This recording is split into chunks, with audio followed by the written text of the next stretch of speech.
மத்திய 7:21 27 வரைக்கும் ஒருத்தர் நிறுத்தி வாசிங்க.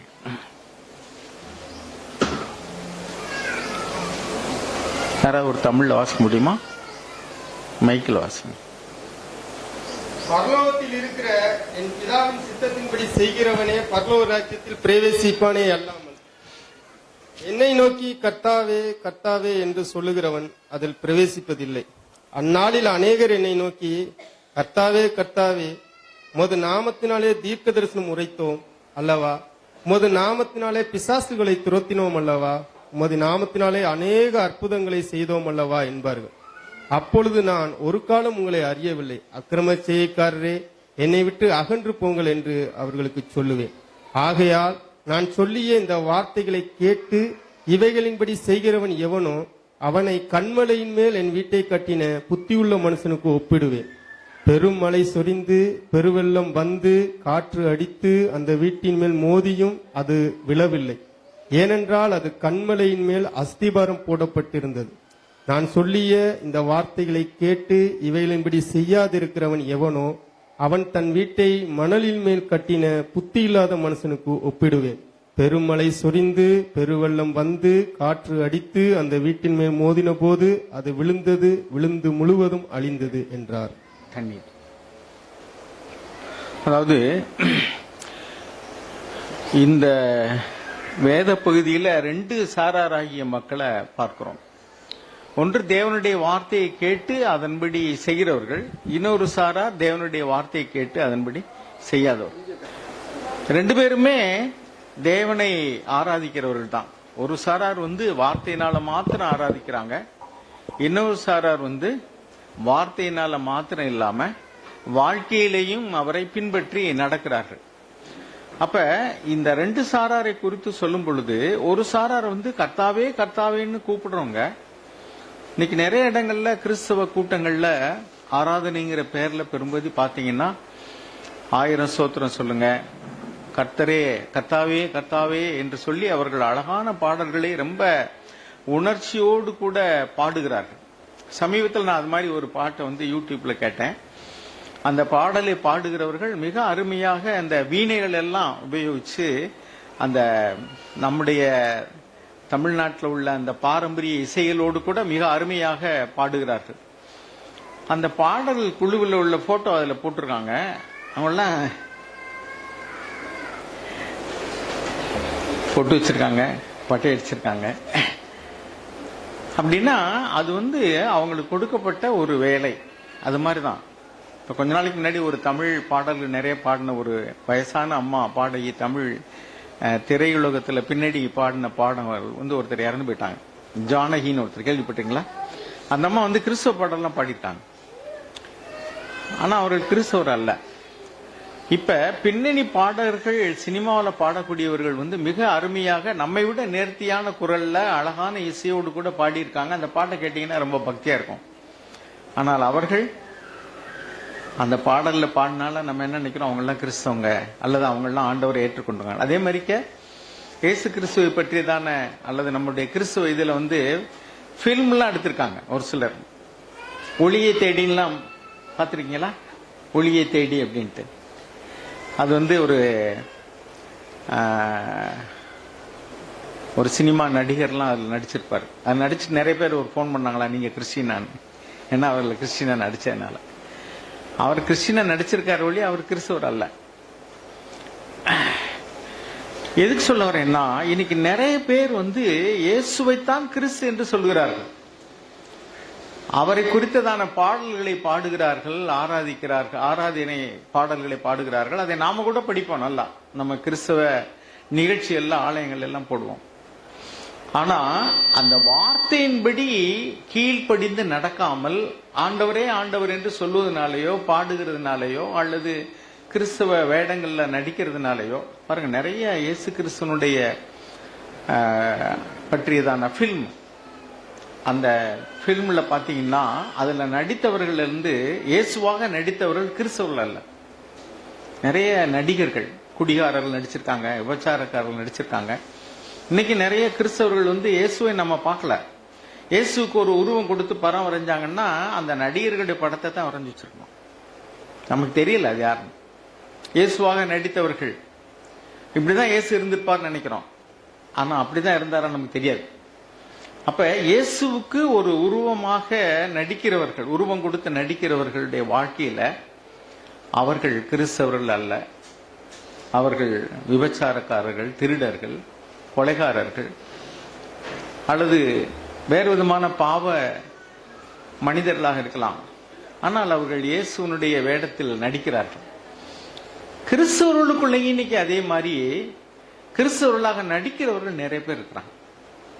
அதுக்கு பேர் தான் ஹிப்போக்ரசி அல்லது மாய்மாலம். இந்த நடிப்பு அதுக்கு ஹிப்போக்ரசின்னு சொல்லுவாங்க இங்கிலீஷ்ல, மாய்மாலம். அதுக்கு ஒரிஜினல் வேர்ட்ல சொல்லுவாங்க, அதுக்கு ஆக்டர்னு மீனிங். ஆக்டர்னா நடிகர்கள். அப்ப இன்னைக்கு திரையுலகில இருந்து இயேசு கிறிஸ்துவனுடைய வேஷம் போட்டு நடிக்கிற நடிகர்கள் எப்படி தங்கள் சொந்த வாழ்க்கையில அவர்கள் கிறிஸ்துவனுடைய போதனைகளை கை கொண்டு நடக்கிறவர்களாக இல்லையோ, அதே மாதிரிதான் இன்னைக்கு கிறிஸ்தவர்கள் மத்தியிலையும் சபையில நடத்துறவங்க, சபையில இருக்கக்கூடிய கிறிஸ்தவர்கள், விசுவாசிகள் என்று சொல்லுகிறவர்கள், கிறிஸ்தவர்கள் என்று சொல்லுகிறவர்கள், அவர்கள் வாழ்க்கையில் கிறிஸ்தவர்களாக இல்லை. அதனாலதான் இன்னும் ஒரு கூட்டத்தை போய் பார்த்து சொல்றாரு. அவங்க என்ன பண்றாங்கன்னா, சுவிசேஷம் அறிவிக்கிறார்கள், தீர்க்க தரிசனம் உரைக்கிறார்கள், இயேசு ஆண்டவருடைய பெயரை சொல்லி அவர்கள் பிசாசுகளை துரத்துகிறார்கள், அவருடைய நாமத்தினால அநேக அற்புதங்கள் கூட நடக்கிறது. ஆனாலும் அப்படிப்பட்டவர்கள் கர்த்தாவே கர்த்தாவே என்று கூப்பிடும் பொழுது ஆண்டவர் சொல்றாரு, நான் உங்களை அறியேன், ஏன்னா நீங்க அக்கிரம செய்யக்காரர்கள் அப்படின்னு சொல்றாரு. நான் உங்களை அறியேன்னு எப்படி ஆண்டவர் சொல்றாரு? அப்ப அக்கிரம செய்யக்காரர் எப்படி தெரியும்? அவங்களை அறியாம எப்படி அவருக்கு அக்கிரம செய்யக்காரன்? ஒரு மனுஷனோடு கூட பழகாம அவரை பத்தி தெரியாம ஒருத்தர் நீ அக்கிரமக்காரன் எப்படி சொல்ல முடியும்? அப்படின்னா ஆண்டவர் இந்த இடத்துல உங்களை அறியவில்லை என்று சொல்லக்கூடிய வார்த்தைக்கு என்ன அர்த்தம் அப்படின்னா, உங்களுக்கும் எனக்கும் உறவு இல்லைன்னு அர்த்தம். ஆதாம் ஏவாளை அறிந்தான் அப்படின்னு வேதத்தில் எழுதியிருக்கு. அறிந்தான் அப்படின்னா ஒரு அந்யோன்யமான நெருக்கம், ஒரு உறவு. அதைத்தான் அந்த வார்த்தை குறிக்கிறது. சோ நாம் இந்த வேதத்தில் உள்ளதான வார்த்தைகளை நன்றாக விளங்கிக் கொள்ள வேண்டும். இங்க என்ன எழுதியிருக்கு அப்படின்னா, அவர்கள் தீர்க்க தரிசனம் உரைத்தார்கள். நம்மள நிறைய பேர் தீர்க்க தரிசனம் உரைக்கிறவர்கள் கிடையாது. அவர்கள் பிசாசுகளை துரத்தினார்கள். நம்ம நிறைய பேருக்கெல்லாம் அந்த வரம் கிடையாது. அதே மாதிரி அற்புதங்களை செய்தார்கள். இவ்வளவு காரியத்தை செய்தவர்களிடத்துல ஆண்டவர் சொல்ற வார்த்தை என்னன்னா, அவங்களை எனக்கு தெரியாதுப்பா, நீங்க எல்லாம் அக்கிரம கிரியைக்காரர்கள், என்னை விட்டு அகன்று போங்கள், நான் உங்களை அறியேன்கிறார், உங்களை எனக்கு தெரியவே தெரியாதுங்கிறார். அப்ப இந்த காரியம் நம்முடைய இருதயத்துல ஒரு உணர்த்துதலை உண்டு பண்ணணும். என்னன்னா, நான் வாயினால இயேசுவை ஆண்டவர் என்ற அறிக்கை செய்வதோ, அல்லது நம்முடைய ஜபக்கூடங்கள்ல நம்ம ஆண்டவரை துதித்து பாடுவது, புகழ்வது, அல்லது அவருக்கு ஊழியம் செய்யறது, கொடுக்கிறது, எதுவா இருந்தாலும் சரி, நாம என்ன நினைக்கும்படி அது நம்மை தூண்டுகிறதுனா, நாமெல்லாம் நல்ல கிறிஸ்தவர்கள் அப்படிங்கிற எண்ணத்தை நம்ம கொண்டு பண்ணுகிறது. ஆனால் ஆண்டவர் எதை பார்க்கிறார்னா, நம்முடைய உள்ளத்தை பார்க்கிறார். அந்த உள்ளத்துக்குள்ள நம்முடைய நம்பிக்கை யார் மேல் இருக்கிறது. அடுத்து பாருங்க, therefore everyone who hears these words of mine and acts on them may be compared to a wise man who built his house on the rock. ஒரு பாறையின் மேல அஸ்திபாரம் போட்டு வீடு கட்டின ஒரு மனுஷன், என் வார்த்தைகளை கேட்டு அதன்படி செய்கிற ஒரு ஞானமுள்ள மனுஷன், என் வார்த்தைகளை கேட்டும் அதன்படி செய்யாதவன் அவன் மதியினன், இஸ் a fool. உதாரணத்துக்கு நம்ம ஒரு கட்டணம் கட்டுறோம் அப்படின்னு சொன்னா, அந்த என்ஜினியர்ஸ் என்ன செய்வாங்கன்னா, கீழே அந்த சாயில் டெஸ்ட்னு ஒன்று எடுப்பாங்க. கீழே பூமியை மண்ணை தோண்டி அந்த மண் எவ்வளவு தூரம் ஒரு கடினமான பாறையாக இருக்கிறதா அல்லது களித்தரையா இருக்குதா, அந்த சாயில டெஸ்ட் பண்ணி, அப்புறம் ரொம்ப ஒருவேளை நிறைய உயரமான கட்டணங்கள் கட்டணும் அப்படின்னா அந்த சாயில் டெஸ்ட் பண்ணி எவ்வளவு ஆழம் தோண்டுனா அங்க நல்ல ஒரு பாறை, நல்ல பார் கிடைக்குது அப்படின்னு பார்ப்பாங்க. பார்னா பாறையாகவே இல்லாட்ட கூட ஒரு நல்ல கடினமான சுண்ணாம்பு தரையா இருக்கும், அல்லது கல் பூமியா இருக்கும், அல்லது கொஞ்சம் களித்தரை இல்லாம கொஞ்சம் நல்லா வரும். அப்படிப்பட்ட இடத்துல இருந்து அஸ்திபாரம் போடுவாங்க. எங்க கட்டடம்லாம் கட்டும்போது ஒட்டஞ்சத்திரத்துல இருந்து ஒரு பிரதர் தான் அங்க பிளான் எல்லாம் போட்டு கொடுத்தாரு. ஒரு பில்லர் 8 அடி ஆழம் தோண்டி போட்டிருப்போம், ஒரு பில்லர் 4 அடி ஆழம் தோண்டி போட்டிருப்போம். ஏன்னா அது கீழே தோண்டவே முடியல, அவ்வளவு கடினமான பார் இருக்கு. இன்னொரு இடத்துல பார்த்தா தோண்ட மண் வந்துட்டே இருக்கு, அதுல 8 அடி ஆழம் வரைக்கும் தோண்டி பார். அப்ப 10 பில்லர் இருக்குன்னா எல்லா பில்லரும் ஒரே மாதிரியான லெவல்ல இல்ல, ஏன்னா பூமி அப்படி இல்லை. கீழே ஒன்னு 4 அடிக்கு கீழே தோண்டவே முடியல, அவ்வளவு கடினமான பாறை. வேண்டியதில்லை, இதை போய் உடைக்க வேண்டியது இல்லைன்ட்டாங்க. ஒரு இடத்துல பாத்தீங்கன்னா போய்கிட்டே இருக்கு தோண்ட தோண்ட. அப்ப அது 8 அடி ஆழம் தோண்டி பாடுறோம். சோ இப்ப நம்ம ஏன் இந்த அஸ்திபாரத்தை குறித்து இவ்வளவு கவனம் செலுத்துறாங்க உயரமான கட்டடம் கட்டும்போது அப்படின்னா, இந்த அஸ்திபாரம் தான் இந்த முழு பில்டிங்கினுடைய வெயிட்டையும் தாங்குது. இந்த முழு கட்டிடத்தினுடைய பாரத்தையும் தாங்கி நிற்கக்கூடியது இந்த ஃபவுண்டேஷன். அதனாலதான் கீழே ஃபவுண்டேஷன் ரொம்ப கேர்ஃபுல்லா பண்ணுவாங்க. சாக் சொல்லுவாங்க, 3 மாடி கட்டடத்துல 3வது மாடியில ஒரு கிராக் இருக்கு அப்படின்னு சொன்னா ஃபவுண்டேஷன்ல ப்ராப்ளம் சொல்லுவாங்க. அது முதல் மாடி கட்டும்போது தெரியாது, கொஞ்ச நாள் கழிச்ச பின்னாடி தெரியும். 3வது மாடியில கிராக் வந்துச்சுனாக்க கீழே சும்மா ஒரு 2 மில்லிமீட்டர் அளவு அப்படி இது பண்ணா கூட பில்டிங்ல மேல போக போக ரொம்ப சேதத்தை உண்டு பண்ணும். அப்ப இந்த இடத்துல இந்த ராக் அப்படின்னா என்னன்னா, முழு வெயிட்டையும் தாங்கக்கூடிய, பாரத்தை தாங்கக்கூடிய அடியில இருக்கக்கூடியதான ஒரு அஸ்திபாரம். அது பாறையா இருக்கணும், மணல்ல. இப்ப நீங்க ஆத்து ஓரத்துல எல்லாம் பாத்தீங்கன்னா, எங்க ஊர் பக்கம்லாம் ஆத்து ஓரத்துல நல்ல மணல் கிடைக்கும். சும்மா ஒரு 4 அடி 5 அடி தோண்டினா கூட, ஆத்துல சொல்றேன், மற்ற இடத்துல இல்ல, மணல் சாடியான இடங்கள்ல, கடற்கரை ஓரையெல்லாம் ஓரத்துல போய் பாத்தீங்கன்னா மணல் வந்துட்டு இருக்கும். அந்த மணல் மேல அப்படியே கட்டணம் கட்டினா, கட்டடத்தை கட்டி முடிக்கிற வரைக்கும் காத்து மழை இல்லைன்னா ரெண்டும் ஒரே மாதிரி தான் இருக்கும். மேலதான் உள்ளதானே நம்ம பாக்குறோம், கீழே பாக்குறது இல்ல. அதே மாதிரி கிறிஸ்தவர்கள் ஜெப ஆலயங்களுக்கு போறோம், பைபிள் படிக்கிறோம், சர்ச்சில் ஞாயிற்றுக்கிழமை ஆராதனைக்கு போறோம், கிறிஸ்தவ பேர் வச்சிருக்கிறோம், கிறிஸ்தவ பண்டிகையில கொண்டாடுறோம், வெளிப்படையான காரியங்கள் எல்லாம், அல்லது ஊழியம் செய்யறோம், ஆண்டவர் கொடுக்கிறோம். இதெல்லாம் வெளிப்படையா பார்க்கும்போது நம்முடைய நம்பிக்கை எங்கே இருக்குன்னு நிறைய பேர் தெரியாது. சமீபத்தில் டெய்லி டிவோஷன்ல ஒரு செய்தி கேட்டேன், நீங்களும் கேட்டிருப்பீங்க. சாக் சொன்னாங்க, ஒரு முறை என் வீட்டுக்கு திருடன் வந்து விட்டான் என்று நான் கேள்விப்பட்டேன். அவர் வெளிநாட்டில் இருக்காரு, இங்க இருக்கிற வீட்டில் நடந்தது, பெங்களூர்ல இருந்த வீட்டில். அதை கேட்ட உடனே அவர் சொல்றாரு, அது மாதிரியான ஒரு சம்பவம் என் வாழ்க்கையில் இது வரைக்கும் நடந்ததே இல்லை, புதுசா நான் கேள்விப்படுறேன். எங்க வீட்டுக்கு திருடன் வந்துட்டான், கதவை உடைச்சு உள்ள போய் ஏதோ பண்ணிருக்காங்கன்ட்டு. அவர் பிரதர் சொன்னாரு, நான் அந்த நைட் நிம்மதியா தூங்கினேன், அந்த திருடன் வந்துட்டு போயிட்டானால எனக்கு பதஷ்டமும் இல்லை, கவலையும் இல்லை, நான் நல்லா தூங்கினேன் எப்போதும் போல. நான் அந்த திருடனுக்காக ஜெபம் பண்ணேன், ஒருவேளை பரலோகத்தில் அந்த மனுஷனை நான் பார்த்தா என் ஜெபத்து நிமித்தம் ரட்சிக்கப்பட்டு அங்கே இருந்தா நான் ரொம்ப சந்தோஷப்படுவேன்னு சொன்னார். அது எனக்கு ஒரு சவாலா இருந்தது. அவன் திருடன் என்ன திருடுனா என்ன இருந்துச்சு இல்லைங்கிறலாம் விட்டுருங்க, நம்ம வீட்டில் ஒரு வச்ச பொருள் வச்சது மாதிரி இல்லைன்னா நமக்கு ஒரு பயமா இருக்கும். யார் வந்தாவோ, என்ன வந்தாங்களோ, எதுக்கு வந்தாங்க, அவங்க மறுபடியும் வருவாங்களா, என்ன நோக்கத்தோடு கூட வந்தாங்க, நமக்கு ஏதாவது அவங்க மூலமா ஏதாவது பாதிப்பு பிரச்சனை வருமா, இப்படி எல்லாம் நமக்கு என்ன வருமா இல்லையா? நீங்க வச்ச பொருள் வச்ச இடத்துல இல்லைன்னா கூட அப்படி இருக்க, அவர் திருடனே வந்துட்டு போயிட்டான்னு சொன்னா கூட அவர் திரும்ப வரலாம்ல. ஏன்னா இப்ப ஈஸியா உள்ள எல்லாம் பார்த்துட்டு போயிட்டான். ஒருவேளை இப்ப உடைக்க முடியாத ஏதாவது ஒரு பெட்டியோ பீரோவோ இருக்குன்னா அடுத்த தடவை அதுக்குள்ள தயாரிப்போட ஸ்டூலோட கூட வரலாம் இல்லையா? அவங்க அங்கே இருக்கிறாங்க. நான் அவர் சொல்றாரு, நான் நிம்மதியா தூங்கினேன். இதுதான் அவருடைய நம்பிக்கை பணத்தின் மேல இல்ல, அவருடைய நம்பிக்கை தேவன் பேர்ல இருக்கு. அப்ப நம்ம அஸ்திபாரம் தேவன் பேர்ல இருக்குன்னு சொன்னா, நமக்கு வரக்கூடிய கஷ்டங்கள், நஷ்டங்கள் அல்லது பாவ சோதனைகள், நாம நம்பி இருக்கிறதான மனிதர்கள் கைவிடலாம், நாம் எதிர்பார்த்தபடி காரியங்கள் நடக்காம இருக்கலாம், எதிர்பார்த்த நேரத்தில் நடக்காம இருக்கலாம், அல்லது நாம மனிதர்கள் மேல நம்பிக்கை வச்சிருக்கிறோம், அந்த மனிதர்கள் நமக்கு சாதகமா இல்ல, எதிர்பார்த்த உதவிகள் அவங்ககிட்ட கிடைக்கல. இப்பெல்லாம் நம்முடைய இருதயத்துல ஒரு அலைமோதுதல், ஒரு அசைவு உண்டாகுது. இங்கதான் நம்முடைய நம்பிக்கை எதன் மேல இருக்குன்னு தெரியும். பாருங்க, சில நேரங்கள் எல்லாம் பூமி அதிர்ச்சிகள் அப்படின்லாம் நம்ம கேள்விப்படுறோம். சில இடங்கள்ல இந்த பூமி அதிர்ச்சிகளை தாங்கக்கூடியது மாதிரியே கட்டடங்களை சரியான விதத்தில் கட்டுறாங்க. அங்க ரொம்ப வெயிட் ஏற்ற மாட்டாங்க. அவங்க அந்த பூமி அதிர்ச்சியை தாங்கிறது மாதிரி அந்த அஸ்திபாரத்துல இருந்து பில்டிங் வரைக்கும் அவங்க யூஸ் பண்ற மெட்டீரியல்ஸ் ஸ்ட்ராங்கா இருக்கும், பட் வெயிட் இல்லாம இருக்கும்.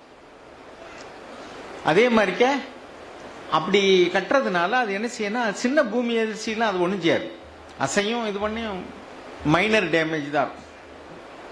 நாம வந்து அந்த பூமி அதிர்ச்சிகள் வருங்கிற எதிர்பார்ப்பு இல்லாம ஒரு கட்டடத்தை கட்டி வச்சோம்னா நார்மல் சிச்சுவேஷன்ல நிற்கும். ஆனா அதுக்கு பின்னாடி பாத்தீங்கன்னாக்கும் ஏதாவது ஒரு சின்ன இயற்கையினுடைய சீற்றங்களை கூட தாக்கு பிடிக்காது. இந்த கேள்வி என்னன்னா, நம்முடைய கிறிஸ்தவ வாழ்க்கை இயேசு கிறிஸ்துவின் மேல அஸ்திவாரம் போடப்பட்டிருக்கா அல்லது வேற ஏதாவது காரியத்தின் மேல நம்பிக்கை மணல் மாதிரி இருக்குதா? அதான் கேள்வி. இப்ப இந்த இடத்துல இருந்து மத்தேயு எழுதின சுவிசேஷத்துல 16வது அதிகாரத்துல 16வது வசனத்திலிருந்து வாசிங்க. அதாவது இந்த பாறை அப்படிங்கிறத நம்ம விளங்கிக்கிறோம். அஸ்திபாரம் அப்படின்னா நம்முடைய கிறிஸ்தவ வாழ்க்கையினுடைய அதனுடைய ஸ்திரத்தன்மை, உறுதி எதை சார்ந்து இருக்கிறது என்றால் நம்முடைய நம்பிக்கையும் விசுவாசமும் எதன் பேரில் இருக்கிறதோ அதன் பேரில். அதை பொறுத்து தான் நாம் வந்து பாடுகள், கஷ்டங்கள் அல்லது பாவ சோதனைகள் எது வந்தாலும் அதுல தாக்கு பிடிச்சு நம்ம வந்து உறுதியா நம்முடைய கிறிஸ்தவ வாழ்க்கை நிக்கணும் அப்படின்னு சொன்னா நாம எந்த காரியத்தின் மேல நம்முடைய நம்பிக்கை இருக்குங்கிறத நம்ம தற்பரிசோதனை செய்ய பார்க்க வேண்டியது அவசியம். அப்ப இந்த பாறைங்கிறதுக்கு இங்கேயும் ஒரு காரியம் இருக்கு. அதனால நான் அதை சம்பந்தப்படுத்தின வசனத்தை உங்கள்கிட்ட வாசிக்கிறேன். 16வது அதிகாரம் 16ல இருந்து ஒருத்தர் வாசிங்க. அப்படின்னா, நீ பாறையா இருக்கிறாய். ஆர்சி பைபிள்ல முந்தியெல்லாம் ராயப்பர் அப்படிங்கிற ஒரு வார்த்தை, பேதுருக்கு ராயப்பர்னு சொல்லுவாங்க. ராய்ங்கிறது வந்து ஒரு தெலுங்கு சொல். இப்ப இந்த பீட்டர்ங்கிற வார்த்தைக்கு வந்து பாறை அப்படின்னு ஒரு அர்த்தம் இருக்கு. பாறை. அங்கே நம்ம என்ன சொல்றோம், கற்பாறையின் மேல கட்டினதுன்னு வாசிக்கிறோம். இங்கே என்ன சொல்றாருன்னா பாறை அப்படின்னா அதுக்கு வந்து ராக்னா பாறை. அதுக்கு தெலுங்குல ராய் அப்படின்னு சொன்னா பாறையா. அப்ப ஆர்சி பைபிள் மொழிபெயர்க்கும் போது அவங்க என்ன பண்ணிருப்பாங்க, பாறையப்பர்னு போட்டா நல்லா இருக்காங்கிறதுக்காக என்ன பண்ணாங்க, ராயப்பர் அப்படின்னு போட்டாங்க. அது வந்து அந்த தெலுங்கு சொல்லை கையாண்டு ராயப்பர் அப்படின்னு போட்டாங்க. இப்பெல்லாம் வந்து பொது மொழிபெயர்ப்புல அவங்க வந்து பேதுருன்னே போட்டாங்கன்னு நினைக்கிறேன். சோ இந்த இடத்துல இந்த பாறையா இருக்கிறாய். அதுக்கடுத்து என்ன சொல்றாரு, இந்த பாறையின் மேல் 18வது வசனம் என்ன சொல்லிருக்கு, I will build my church அப்படிங்கிறாரு. அப்படின்னா அப்பான் திஸ் ராக். அது 18 மறுபடியும் வாசிங்க. மேலும் நான் உனக்கு சொல்லுகிறேன், நீ பேதுருவாய் இருக்கிறாய், இந்த கல்லின் மேல் என் சபையை கட்டுவேன், பாதாளத்தின் வாசல்கள் அதை மேற்கொள்வதில்லை. சரி, இந்த கல்லின் மேல் நான் I will build my church, என்னுடைய சபையை கட்டுவேன், பாதாளத்தின் வாசல்கள் அதை மேற்கொள்வதில்லை அப்படிங்கிறாரு. இந்த இடத்துக்கு 3 விதமான விளக்கம் சொல்லப்படுகிறது. இந்த பாறை யாரை குறிக்கிறது? கேத்தலிக் பீப்புள் என்ன சொல்லுவாங்கன்னா, அது வந்து பேதுருவை தான் குறிக்குது. அவரை தான் அஸ்திபாரமா வச்சு தேவன் வந்து சபையை கட்டினாரு அப்படின்னு விளக்கம் சொல்லுவாங்க. அந்த பேதுருவே பின்னாடி என்ன சொல்லியிருக்கிறாருன்னா, இயேசு கிறிஸ்து தான் அந்த பாறைன்னு சொல்றாரு. உதாரணத்துக்கு எபேசியர் 2:20 வாசிங்களேன். எபேசியர் 2:20.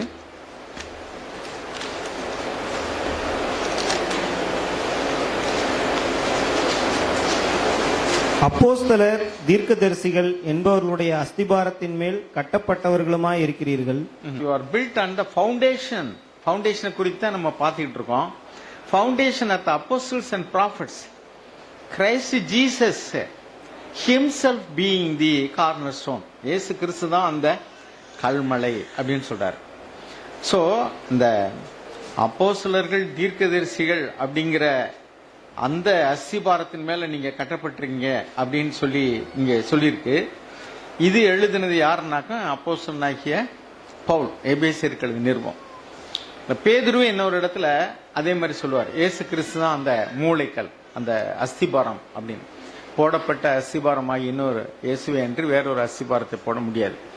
சோ இந்த இடத்துல நம்ம பார்க்கிற அந்த உபதேசம் அது பேதுருவை குறிக்கிறது என்று ஆர்சிக்காரங்க சொல்றாங்க. ஆனால் இனி வேத பண்டிதர் என்ன சொல்றாங்கன்னா, அது இயேசுவை குறிக்கிறது என்று சொல்றாரு. ஏன்னா ஆண்டவர் வந்து he was praying with words. அதுல வந்து இந்த பேத்ரா, பேத்ரோஸ் அப்படின்னு 2 வார்த்தை இருக்கான் அந்த மூல பாஷையில. அதுல இங்க பேதுருக்கு அவர் சொல்லக்கூடிய வார்த்தை வந்து வேற, அது அவரை ஆண்டவரை குறிக்கக்கூடிய வார்த்தை வேற. உதாரணத்துக்கு 1 பேதுரு 2:4-6 வாசிங்களேன். பேதுருவே எழுதின நிருபத்துல அவர் இயேசுன்னு எழுதியிருக்கணும் பாருங்க. மனுஷரால் தள்ளப்பட்டதாய் இயேசுன்னு எழுதி இருக்கிறார். வாசிங்க. மனுஷரால் தள்ளப்பட்டதாயினும் 1 பேதுரு 2ஆம் அதிகாரம் 4 to 6 வசனம் வாசிங்க. மனுஷரால் தள்ளப்பட்டதாயினும் தேவனால் தெரிந்து கொள்ளப்பட்டதும் விலையேற பெற்றதுமாயிருக்கிற ஜீவனுள்ள கல்லாகிய அவரிடத்தில் சேர்ந்தவர்களாகிய நீங்களும் ஜீவனுள்ள கற்களைப் போல ஆவிக்கேற்ற மாளிகையாகவும் இயேசு கிறிஸ்து மூலமாய் தேவனுக்கு பிரியமான ஆவிக்கேற்ற பலிகளை செலுத்தும்படிக்கு பரிசுத்த ஆசாரிய கூட்டமாகவும் கட்டப்பட்டு வருகிறீர்கள். அந்தப்படியே அல்லது அந்த பாறை அப்படின்னு சொல்றார். Living stone. 4வது வசனம் என்ன எழுதியிருக்கு? மனுஷரால் தள்ளப்பட்டதாயினும் தேவனால் தெரிந்து கொள்ளப்பட்டதும் விலையேற பெற்றதுமாயிருக்கிற ஜீவனுள்ள கல்லாகிய அவரிடத்தில் சேர்ந்தவர்களாகிய நீங்களும் ஜீவனுள்ள கற்களைப் போல ஆவிக்கேற்ற மாளிகையாக. ஜீவனுடைய கல் யாருன்னு சொல்றாருன்னா இயேசுதாங்கிறார். அப்ப பேதுருவே இயேசுதான் அந்த கல்னு சொல்லும் போது நாம பேதுரு தான் அந்த கல்னு சொல்ற உபதேசத்தை நம்ம ஏற்க முடியாது. அப்போஸ்தலனாகிய பவுலும் சொல்றாரு எபேசியர் 2:20. அப்போஸ்தலனாகிய பேதுருவும் சொல்றாரு 1 பேதுரு 2:4 வரைக்கும்.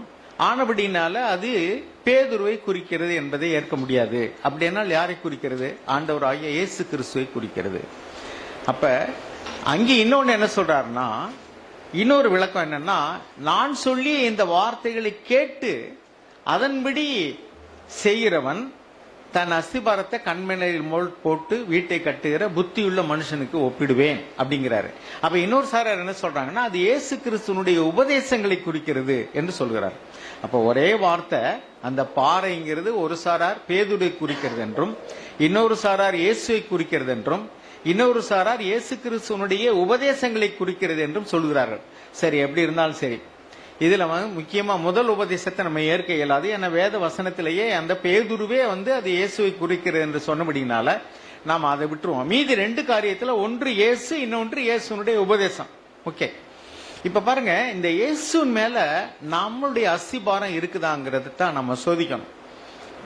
ஆண்டவர் நம்முடைய மூத்த சகோதரர் சகரியா பொன்னன் அவர்கள் சொன்னது போல அவருடைய வாழ்க்கையில ஒரு திருடு நடந்திருக்கிறது. அவர் வீட்டுல ஒரு திருடு அப்படின்னா அவருடைய பொருள்கள் களவாடப்பட்டிருக்கலாம், அல்லது வீடு உடைக்கப்பட்டு ஏதோ ஒரு சில காரியங்கள் சேதமாயிருக்கலாம்.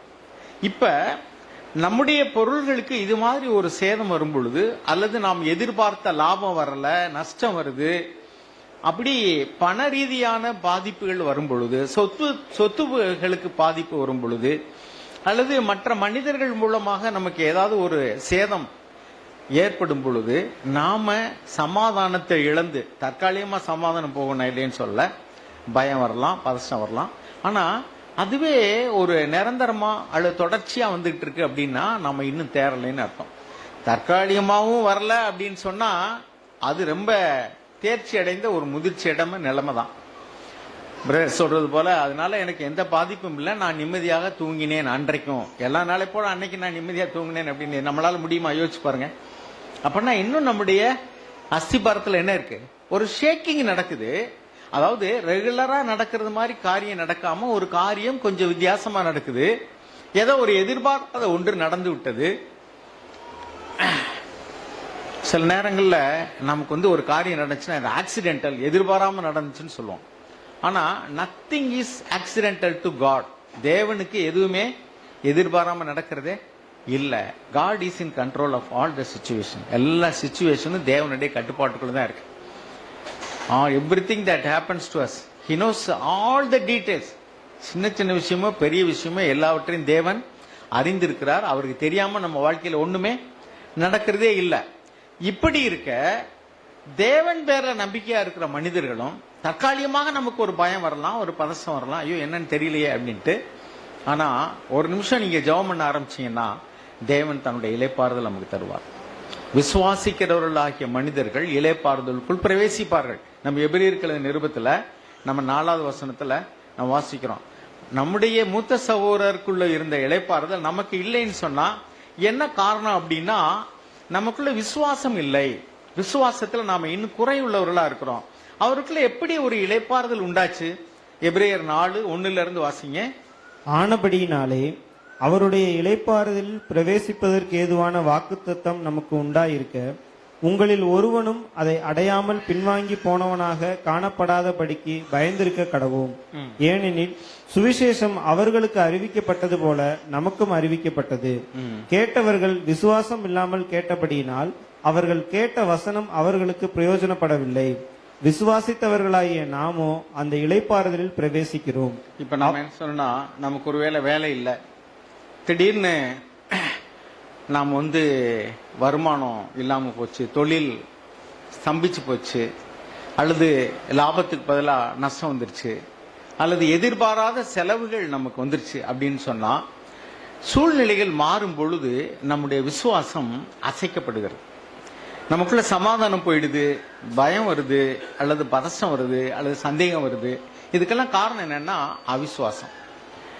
நம்முடைய நம்பிக்கை தேவன் பேர்ல இருந்துச்சுன்னு சொன்னா நமக்கு பிரச்சனையே கிடையாது. உதாரணத்துக்கு பாருங்களேன், ஒரு சில மெயின் கட்டடங்கள்ல இடிக்கும் போது நான் பார்த்துருக்கிறேன், ஒவ்வொரு இதா தட்டிட்டு வருவாங்க. நமக்கு பயமா இருக்கும், ஐயோ சுவர் இடிக்கிறாங்க. அவங்களுக்கு தெரியும் இந்த முழு கட்டடமும் சுவத்துல, செங்கல் சுவத்துல இல்ல, எதுல இருக்கு? பில்லர்ஸ்ல இருக்கு. பில்லரே போடாம கட்டின கட்டடங்கள் இருக்கு பாருங்க, அதுல சுவத்தை இடிச்சீங்கனால கட்டடம் விழுந்துரும். ஏன்னா அதனுடைய முழு வெயிட்டும் செங்கல் சுவத்துல தான் இருக்கு. ஆனா பில்லர் போட்டு கட்டணம் பாத்தீங்கன்னா, இந்த பக்கம் ஒரு 3 பில்லர், இங்கிட்டு ஒரு 3 பில்லர் இருக்கும், அவ்வளவுதான். இங்கிட்டு சின்ன இடம்னா இங்கிட்டு பில்லரே இருக்காது. நீங்க ஒவ்வொரு சுவரா தட்டிட்டு வருவாங்க. பில்லர் மேலதான் இது ரெஸ்ட் ஆகுதுன்னு தெரியாதவங்க பதஷ்டப்படுவோம், ஐயோ ஐயோ போச்சே, விழு போய் ஓடியாந்துடுறா அப்படிமோ. ஆனா அவங்க தைரியமா அடிச்சுட்டு இருப்பாங்க. ஏன் அப்படின்னா அவங்களுக்கு தெரியும் இந்த முழு பில்டிங்கும் எது மேலதான் நிக்குது. சப்போஸ் இதை கட்டும் போது இங்க உள்ள பிரதர்ஸ் எல்லாம் இருக்கிறீங்க, முதல்ல பில்லர் போட்டு கட்டடத்தை கட்டிட்டு அப்புறம் நீங்க சுத்தி சோறு வச்சு அடைக்கிறீங்க. இப்ப பில்லர் போட்டு சுத்தி சோறு வச்சு அடைச்சவங்க நீங்க இடிக்கிறீங்க அப்படின்னா உங்களுக்கு தெரியும் இதெல்லாம் டம்மி வால் தான் அப்படின்னு சொல்லிட்டு நீங்க தைரியமா எடுப்பீங்க. நான் நிக்கிறேன்னு வச்சுங்க, எனக்கு வெளியில பூசியாச்சுனாக்கும் பில்லருக்கும் வித்தியாசம் தெரியாது, சோறுக்கும் வித்தியாசம் தெரியுது. ஐயோ முடியாந்துருங்க, இடிச்சிடாதீங்க, விழுந்துரு. இதே மாதிரிதான் நம்முடைய வாழ்க்கையிலையும் இப்ப நாம தேவன் பேர்ல நம்பிக்கை வச்சிருந்தோம் சொன்னா என்ன நடந்தாலும் அசைக்கப்படவே மாட்டோம். இந்த சகோதரருடைய வாழ்க்கையினுடைய மாதிரி நமக்கு எதை காட்டுதுன்னா, அவருடைய நம்பிக்கை எல்லாம் எதுல இருக்கு? பணத்தின் மேல இல்ல, வீட்டு மேல இல்ல, அவருக்கு என்ன நடந்தாலும் கவலை இல்ல. இந்த எபிரேயர் 4 வாச்சது போல இளைப்பாறுதலோடு கூட இருக்கிறாங்கன்னா காரணம் என்னன்னாக்கும், ஹிஸ் ட்ரஸ்ட் அல்லது faith is in God himself. நான் விசுவாசிக்கிறவர் இன்னார் என்று அறிவேன். யோபு சொல்றாரு, எவ்வளவு பாடுகள் கஷ்டங்கள் வந்துச்சு, அவர் புலம்புறாரு. ஆனாலும் அவர் சொல்றாரு, நான் நேசிக்கும் தேவன் இன்றும் ஜீவிக்கிறார், என் தேவன் உயிரோடு இருக்கிறார். என் தேவன் என்ன செய்யறாரு? உயிரோடு இருக்கிறார், அவர் மரித்து போகவில்லை. அப்ப நாம் நேசிக்கும் தேவன் இன்னார் என்ற அந்த அறிவு நமக்கு இருந்துச்சுன்னு சொன்னா, இன்னைக்கு அடுத்த வாரத்துக்குள்ள மனப்பாடம் வசனம் வாசிங்க. அதுல என்ன எழுதியிருக்கு? நான் என் பிதாவை அறிந்திருக்கிறேன், அவர் என்னை அறிந்திருக்கிறார், நான் என்னுடையவர்களை அறிந்திருக்கிறேன், அவர்களும் என்னை அறிந்திருக்கிறார்கள், அல்லது அவர்களால் நான் அறியப்பட்டிருக்கிறேன். ஓகே, சோ இப்ப நாம இயேசுவை அறிந்திருந்தோம்னா அல்லது தேவனை அறிந்திருந்தோம்னா, தேவன் எப்படிப்பட்டவர்? அவர் சர்வ வல்லமையுள்ள தேவன். நம்ம ஆதியாகமத்துல 17வது அதிகாரத்துல ஆபிரகாமுடைய வாழ்க்கையில் அவர் விசுவாச தகப்பன்னு சொல்றோம். அவர் கொஞ்சம் ஷேக்கிங் நடந்துச்சு. என்னன்னா, தன் மனைவியோடு கூட ஒரு பக்கத்துல ஒரு நாட்டுக்கு போறார், ஒரு அந்நிய தேசத்துக்கு. அவள் அழகான ஒரு ஸ்திரீ, அதனால அங்குள்ளவர்கள் மூலமாக அவருடைய உயிருக்கு ஆபத்து வரும் என்று அவர் நினைக்கிறார். அந்நிய தேசத்துல போகும்போது அந்த ஊருக்காரன் ஒருத்தன் அடிச்சு போட்டா இவர் என்ன கேட்க முடியும்? சோ பயப்படுறாரு. அப்ப உடனே மனைவியை பார்த்து என்ன சொல்றாருன்னா, நீ என்னை சகோதரன் என்று சொல்லு. அப்படின்னு என்ன அர்த்தம்? உன்னை தூக்கிட்டு போனாலும் என்னைய உயிரோட வைப்பாங்க, நீ என்னுடைய மனைவின்னு சொன்னா உன்னை அடையிறதுக்கு என்னைய கொண்டுருவாங்க அப்படின்னு சொல்லிட்டு அவர் ஆஃப் ட்ரூத். அது எப்படின்னா, ஒரே அந்த காலத்துல ஒரே தகப்பன்னா 2 மனைவிகளுக்கு பிறந்தவங்க, அதனால அவர் சகோதரி தான், ஒரு ஆஃப் சொல்ல போனா அப்படிதான் எழுதியிருக்காரு. அப்ப என்ன சொல்லுவாருன்னா, இன்னொரு ஸ்டேஜ் வருது, அப்பொழுது அதே மாதிரி தான் சொல்றாங்க, அவன் தூக்கிட்டே போயிட்டான் இல்லையா? இந்த இடங்கள்லையும் அவருடைய நம்பிக்கையில அசைக்கப்படக்கூடிய சூழ்நிலைகள் வந்தது இல்லையா? ஆபிரகாமுடைய வாழ்க்கையிலையும் சோதனை வந்தது. அதே மாதிரி நம்முடைய வாழ்க்கையிலையும் சோதனை வர முடியும். ஆபிரகாம் தேவனை விசுவாசித்தான். அது அவனுக்கு நீதியாக எண்ணப்பட்டது அப்படின்னு வாசிக்கிறோம். நம்முடைய வாழ்க்கையில விசுவாசம் எப்படி இருக்கு? ஒரு சில நேரங்கள்ல அவர் சம்பிச்சா கூட, ஒரு சில நேரங்கள்ல உன் பிள்ளையை போய் பழி கொடுங்கிறாரு, அவர் தைரியமா போய் செய்றார். அதே மாதிரி இந்த தேசத்தை விட்டு புறப்பட்டு போ அப்படின்னு சொன்னாரு, புறப்பட்டு போனார். அதே மாதிரிக்க அவருடைய வாழ்க்கையில சவால் நிறைந்த சில பகுதிகளும் இருக்கு, அதுல எல்லாம் அவர் விசுவாசத்துல உறுதியா நின்றுட்டாரு. ஆனாலும் அவர் அசைக்கப்படக்கூடியதான ஒரு சூழ்நிலையும் அவருடைய வாழ்க்கையில வரதான் செஞ்சது. அதே மாதிரி நம்முடைய வாழ்க்கையிலையும் எல்லா நேரங்களையும் நம்ம அசைக்கப்பட மாட்டோம், சில நேரங்கள்ல. அப்ப நம்முடைய பவுண்டேஷன் எங்க இருக்குதோ அந்த இடத்துல கை வைக்கும்போது, போய் பில்லரை போய் இடிக்கும் போது கட்டடம் அதிரும். பில்லரை போய் இடிக்கும்போது என்ன செய்யும்? கட்டடம் அதிரும். மற்ற இடத்துல டம்மி வால் இடிக்கும் போது என்ன செய்யாது? சும்மா லேசான சேக்கிங் இருக்கும், வேற ஒன்றாக. சோ அதே மாதிரிதான் நம்முடைய விசுவாசம் தேவன் பேர்ல இருக்குதுன்னு சொன்னா, நாம சரியான நபர் மீது, இயேசுவாகிய அல்லது தேவன் பேர்ல நாம நம்பிக்கை வச்சிருக்கிறோம் அப்படின்னா எல்லாவற்றுக்கும் பாருங்க. அந்த ஆபிரகாமுடைய வாழ்க்கையில நான் சொல்ல விட்டுட்டேன். அவர் 16வது அதிகாரத்தினுடைய கடைசியில பார்த்தா 86 வயசாகும் போது அவர் இஸ்மவேலை ஆகார் இடத்துல பெற்றார் அப்படின்னு வாசிக்கிறோம். 17வது அதிகாரத்துல முதல் வசனத்துல அவர் 99 வயசான பொண்ணு எழுதியிருக்காரு. ரெண்டுக்கும் இடையில 13 வருஷம் வித்தியாசம். 13 வருஷம் தேவன் அவர்கிட்ட பேசவே இல்லை. காரணம் என்ன அப்படின்னா, அவர் சாராள் இடத்துல ஒரு பிள்ளை பிறக்கும், அந்த பிள்ளை வாக்குத்தத்தம் பண்ணப்பட்ட பிள்ளை, அதன் மூலமாக உன் சந்ததி விளங்கும்னு ஆண்டவர் சொல்லியிருந்தாரு. ஆனா இவர் என்ன நினைச்சாரு அப்படின்னாக்கோ, ஆபிரகாம் தன்னுடைய மனைவியாகிய சாராள் மூலமாக பிள்ளை பிறக்குங்கிற நம்பிக்கையே இல்லாம, வயசாயிடுச்சு அவங்களுக்கு, இனிமே எப்படி பிள்ளை பிறக்கும் அப்படின்ட்டு அந்த மனைவி சொன்ன யோசனையை கேட்டு ஆகார் மூலமாக ஒரு பிள்ளையை பெற்றார். இது அவருக்கு தேவனுக்கு விசனமாக இருந்தது. நான் சொன்ன வார்த்தையை நீ நம்ப தவறிட்டேன்ட்டு. சோ இது மாதிரி நம்முடைய வாழ்க்கையிலையும் சிலருடைய யோசனைகளை கேட்டு, அப்பதான் அவர் சொல்றாரு, நான் சர்வ வல்லமையுள்ள தேவன், you walk before me blameless, நீ குற்றமற்றவனா எனக்கு முன்பாக நடன. அப்ப சர்வ வல்லமையுள்ள தேவன்கிற நம்பிக்கை நமக்கு இருக்கா? அவர் அன்புள்ள தேவன்கிற நம்பிக்கை நமக்கு இருக்கா? அவர் என் வாழ்க்கையில் நடக்கக்கூடிய சின்னஞ்சிறு விஷயங்களாம், he knows every detail of what is happening to me, என் வாழ்க்கையில் நடக்கக்கூடிய சின்னஞ்சிறு காரியங்களை கூட அவர் அறிந்திருக்கிறார் நம்பிக்கை நமக்கு இருக்குதா? இதெல்லாம் தேவனை பற்றி ஒரு அஸ்திபாரமான அறிவு. அவர் சர்வ வல்லமையுள்ள தேவன், அவரால் செய்ய முடியாத காரியம் ஒண்ணுமே இல்ல. மனுஷனுக்கு முடியாத தேவனால கூடும். இரண்டாவது, அவர் என் வாழ்க்கையில் நடக்கக்கூடிய எல்லா காரியங்களையும் அறிந்திருக்கிறார். மூன்றாவது, அவர் அன்புள்ள தகப்பன், அவர் என்னை நேசிக்கிறார். அப்ப என் வாழ்க்கையில எது நடந்தாலும் விசுவாசம் உள்ளவர்களாய் தேவனிடத்தில் அன்பு கூறுவர்களுக்கு ரோமர் 8:28 எழுதியிருக்கு, சகலமும். சகலமும்னா தனித்தனியா பார்க்க கூடாது, புட் டுகெதர். உதாரணத்துக்கு இந்த கட்டடத்தை கட்டும்போது பாத்தீங்கன்னா, ஒரு நாள் பாத்தீங்கன்னா குழி தோண்டி போட்டிருப்பாங்க, ஒரு நாள் பாத்தீங்கன்னா கல்லு குமிச்சிருக்கும், மண்ணு குமிச்சு கிடக்கும், சிமெண்ட் இருக்கும், அல்லது கம்பியை கிடக்கும், பாத்தீங்கன்னா ஒரு கபசாட கிடக்கும், ரொம்ப ஒரு ஒழுங்கு இல்லாம கிடக்கும்.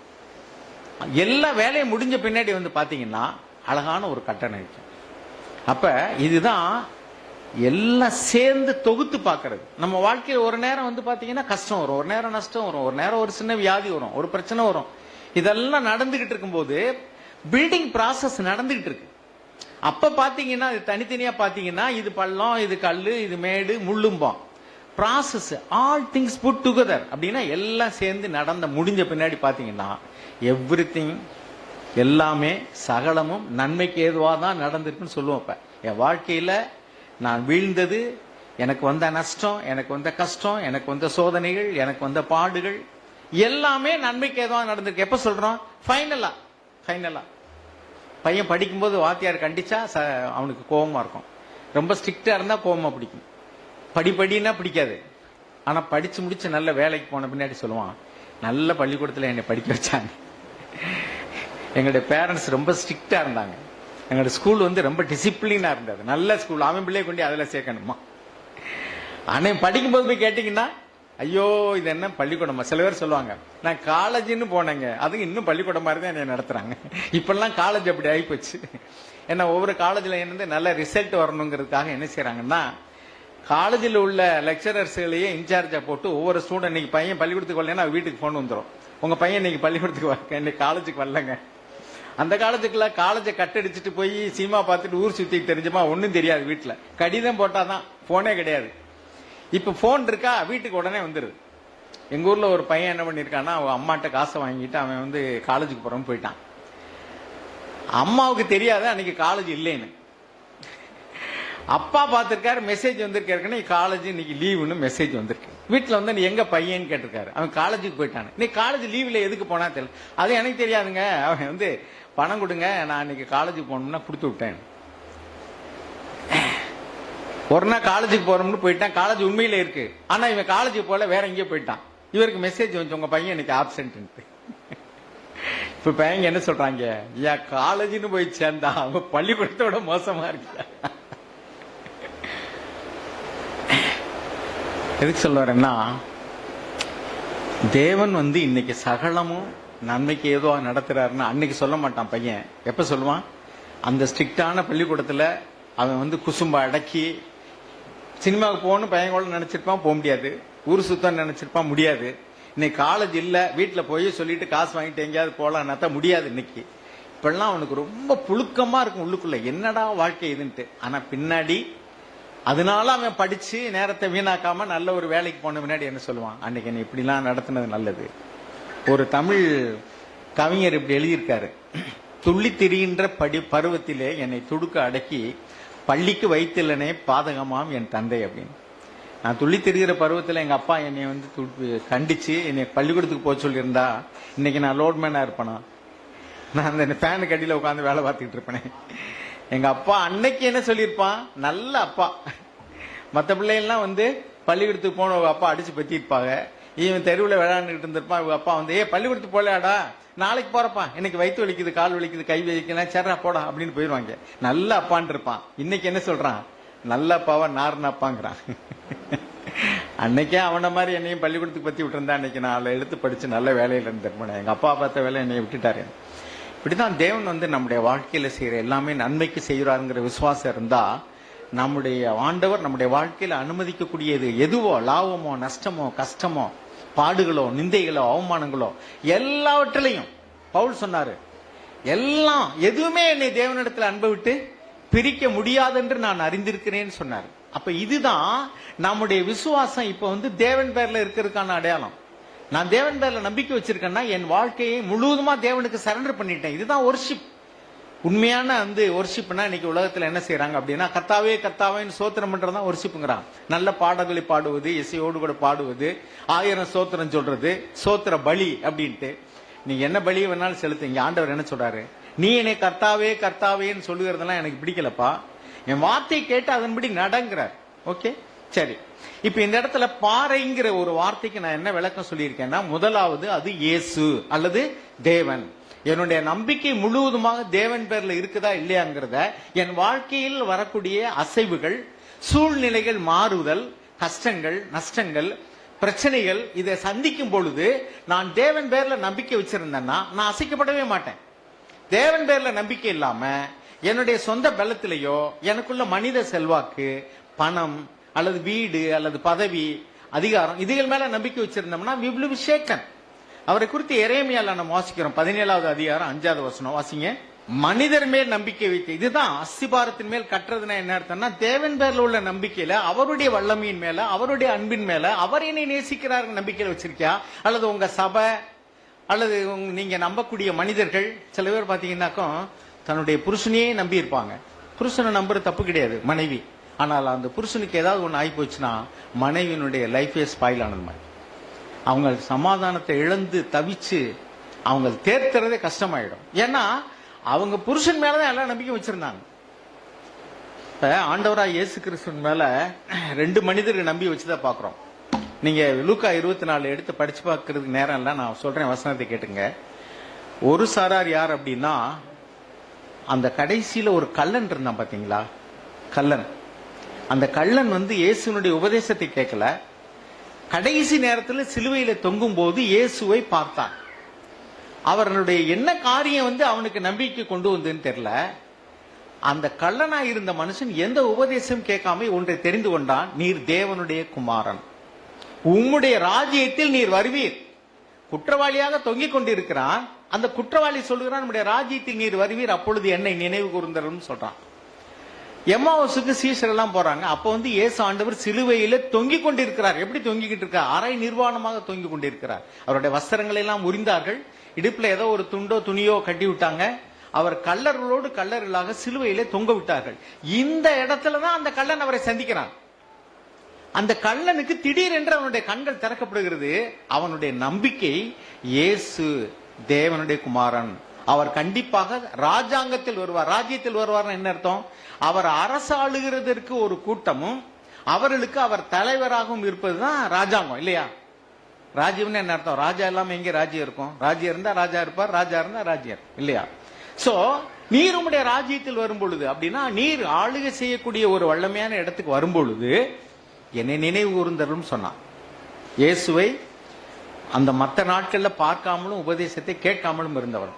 எம்மாவூஸ் சீஷர்களோடு கூட பேசிக்கொண்டு ஆண்டவர் போறார். யார் இவர்? உயிர் தெழுந்த ஆண்டவர்.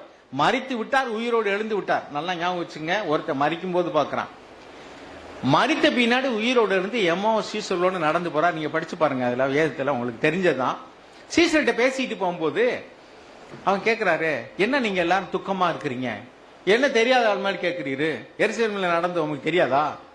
என்னங்க கேட்கறது யாரு? ஆண்டவர் இயேசு. பதில் சொல்றது யாரு?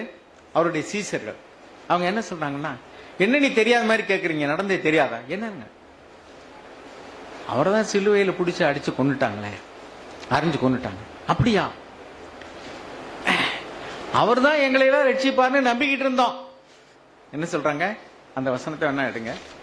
லூக்கா எழுதின சுவிசேஷம் 24 அந்த இடத்த எம்மாவூஸ் சீஷர்களோடு கூட ஆண்டவர் பேசிட்டு போனார்ல,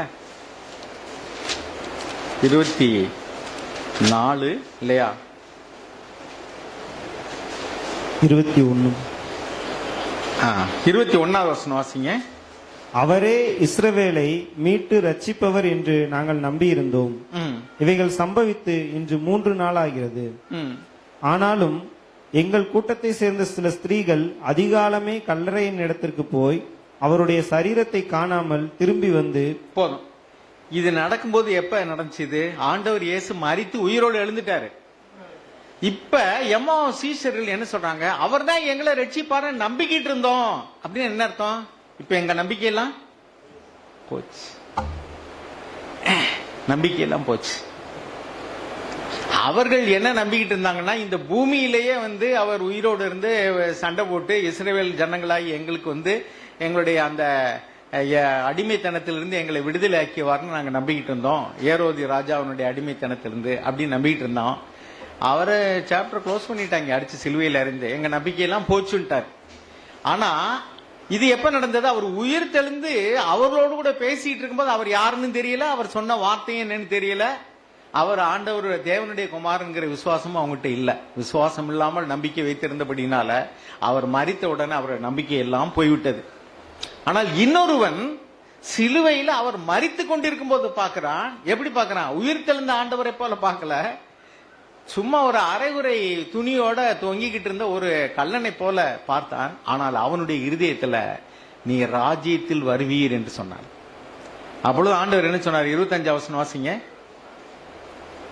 அப்பொழுது அவர் அவர்களை நோக்கி, தீர்க்கதரிசிகள் சொன்ன யாவையும் விசுவாசிக்கிறதற்கு புத்தி இல்லாத மந்த இருதயம் உள்ளவர்களே, கிறிஸ்து இவ்விதமாய் பாடுபடவும் தமது மகிமையில் பிரவேசிக்கவும் வேண்டியதில்லையா என்று சொல்லி, மோசே முதலிய சகல தீர்க்கதரிசிகளும் எழுதின வேத வாக்கியங்கள் எல்லாவற்றிலும் தம்மை குறித்து சொல்லியவைகளை அவர்களுக்கு விவரித்து காண்பித்தார். முட்டா பேசலாம், நம்ம பாசையில் சொன்ன முட்டா பசங்களான்னு சொல்லணும் இல்ல. இங்க என்ன எழுதியிருக்கு? ஃபூலிஷ் மென், மதியினர்கள். இங்க என்ன எழுதிருக்கு? என்ன வார்த்தை எழுதியிருக்கு? மதியினர்கள். ரொம்ப டீசென்டா எழுதியிருக்காங்க. மதினா அறிவுன்னு அர்த்தம், ஈனர்கள்னா இல்லைன்னு அர்த்தம், இல்லாதாங்க. மதி ஈனர்கள் அப்படின்னா முட்டாள் இல்லைன்னு சொல்றதுக்கு பதிலா அது நம்ம பிரபாகருடைய பாஷை. அதை விட்டுவிட்டு என்ன சொல்றாங்க? மதி ஈனர்கள் கொஞ்சம் பாலிஷா சொல்றாங்க, அவ்வளவுதான். வார்த்தை அதான். ஃபூல்னா முட்டாள்னு அர்த்தம். யூ ஃபூலிஷ் மென், இங்கிலீஷ் அப்படியே எழுதிருக்கு. O foolish men and slow of heart to believe in all that the prophets have spoken. தீர்க்கதரிசிகள் சொன்ன வார்த்தைகளை நம்பாத அளவுக்கு நீங்க இப்படி முட்டாளா இருக்கிறீங்கன்னு சொல்றாரு. அங்கே அஸ்திபாரத்துக்கு இன்னொரு காரியம் என்ன சொன்னோம்? இயேசுங்கிற அஸ்திபாரத்தை இப்ப நம்ம பார்த்துட்டோம். அவர் மேல நம்பிக்கை இருந்தா அசைக்கப்படவே மாட்டோம். என்ன நடந்தாலும் அசைக்கப்பட மாட்டோம். எல்லாவற்றுக்கும் தேவனை நம்பி இருப்போம். நீங்க நம்பி இருக்கிற மனிதர்கள் கைவிட்டாலும், உங்க பிள்ளைகளை படிக்க வச்சு வேலைக்கு போய் என் பிள்ளை என்னை காப்பாற்ற நினைக்கிறீங்க, அவன் உங்களை காப்பாத்தல, நீங்க அசைக்கப்பட மாட்டீங்க. என்ன? நான் நம்பி இருக்கும் தேவன் என்ன என்று அறிவேன், எல்லா மனிதர்களும் என்னை கைவிட்டாலும், தாய் கைவிட்டாலும், தகப்பன் கைவிட்டாலும், நான் உன்னை கைவிடுவதில்லை என்று தேவன் சொல்லியிருக்கிறார். ஆனபடினால என் மகன் கைவிட்டாலும் சரி, என் கணவர் கைவிட்டாலும் சரி, நான் நம்பி இருக்கக்கூடிய சொத்து சொகம் எல்லாமே போனாலும் சரி, நான் நம்பி இருக்கும் தேவன் என்னார் என்று அறிவேன். அவர் எனக்கு என்ன செய்வார்? என்னை கைவிடவே மாட்டார். அப்ப அவங்க அசைக்கப்பட மாட்டாங்க. கொஞ்சம் ஒரு லிட்டில் ஷேக் வரலாம், ஆனா நிரந்தரமான பாதிப்பு அவங்களுக்கு இருக்கவே இருக்காது. ஏன்னா நான் நம்பி இருக்கும் தேவன் என்னார் என்று அறிவேன். அவர் என்னை நேசிக்கிறவர், அவர் என்னை கைவிட மாட்டார். வேலை போகலாம், பேங்க் அக்கவுண்ட்ல பணம் இல்லாம போகலாம், அல்லது வீடு திருடு போகலாம், அல்லது ஏதாவது பிரச்சனைகள் வரலாம், ஆனாலும் உங்க இருதயம் நொறுங்காது. என்றால் உங்க நம்பிக்கை தேவன் மேல இருக்கு. இதுதான் அஸ்திவாரம். இயேசுவின் மேல அஸ்திவாரம் போட்டு கட்டடம் கட்டுறது. உங்களுடைய விசுவாச வாழ்க்கையில நீங்க போக மாட்டீங்க, பின்மாறி போக மாட்டீங்க. இன்னொன்னு என்ன, அவருடைய உபதேசம். இங்க ஆண்டவர் என்ன சொல்றாருன்னா, நீங்க உபதேசத்தை எல்லாம் கேட்டீங்களப்பா, தீர்க்கதரிசிகளால என்னைய பத்தி தானே சொல்லி இருக்கிறாங்க, அதெல்லாம் நம்பிக்கையே இல்லையா உங்களுக்கு? முட்டாளல்ல நீங்க அப்படின்னு அவர் எடுத்து மறுபடியும் விளக்கமா எல்லாத்தையும் சொல்லிட்டு வர்றார். இன்னொரு இடத்த பார்ப்போம். 1 கொரிந்தியர் 10வது அதிகாரம் 4வது வசனம் வாசிங்க. அப்போஸ்தலனாகிய பவுல் அங்கேயும் ஒரு கட்டடத்தை பத்தி பேசுறார். ராக். 1 கொரிந்தியர் 10:4 வாசிங்க. எல்லாரும் ஒரே ஞானபானத்தை குடித்தார்கள். எப்படி எனில் அவர்களோட கூட சென்ற ஞான கண்மலையின் தண்ணீரை குடித்தார்கள். அந்த கண்மலை கிறிஸ்துவே. அப்படி இருந்தும் பாருங்க, மேல இருந்து வாசிங்க. இப்படி இருக்க சகோதரரே, நீங்கள் எவைகளை அறிய வேண்டுமென்று இருக்கிறேன் என்றால், நம்முடைய பிதாக்கள் எல்லாரும் மேகத்துக்கு கீழாய் இருந்தார்கள், எல்லாரும் சமுத்திரத்தின் வழியாய் நடந்து வந்தார்கள், எல்லாரும் மோசைக்குள்ளாக மேகத்தினாலும் சமுத்திரத்தினாலும் ஞானஸ்நானம் பண்ணப்பட்டார்கள். மேகத்தினால ஞானஸ்நானங்கிறது பரிசுத்த ஆவியினுடைய அபிஷேகத்துக்கு ஒப்பா இருக்கு. தண்ணீர்னால் ஞானஸ்தானத்துக்கு ஒப்பாக அவர்கள் செங்கடலை கடந்தது இருக்கிறது. அப்ப அவர்கள் தண்ணீர் ஞானஸ்தானம் பெற்று பரிசுத்த ஆவியினுடைய அபிஷேகத்தை பெற்று ஞான கண்மலையாகி இயேசுவின் தண்ணீரை குடித்தார்கள்னா, ஆண்டவராக இயேசு கிறிஸ்துனுடைய உபதேசத்தை அறிந்திருக்கிறதான நீங்கள் ஆதியில எப்படி அந்த மோசையினுடைய அந்த செங்கடலை கடந்தது, மேகத்தால் நடத்தப்பட்டதெல்லாம் செஞ்சிருந்தாலும் கூட, மோசையினுடைய உபதேசங்களை கேட்டிருந்தாலும் அவரிடத்துல அநேகம் பேரிடத்துல தேவன் பிரியமாய் இருந்ததில்லையோ, அதே போல இன்றைக்கும் புதிய உடன்படிக்கையின் கீழ் இருக்கக்கூடிய நம்மில் அநேகர் ஞானஸ்தானம் பெற்றவர்கள், அபிஷேகம் பெற்றேன் என்று சொல்லுகிறார்கள், ஆண்டவராய் இயேசு கிறிஸ்துனுடைய வார்த்தையை கேட்கிறார்கள். ஆனாலும் அநேகரிடத்துல தேவன் பிரியமாய் இருந்ததில்லை. சரி, பிரியமா இருந்ததில்லை. ஏன் பிரியமா இருந்ததில்லை? அதுக்கு பின்னாடி பாருங்க.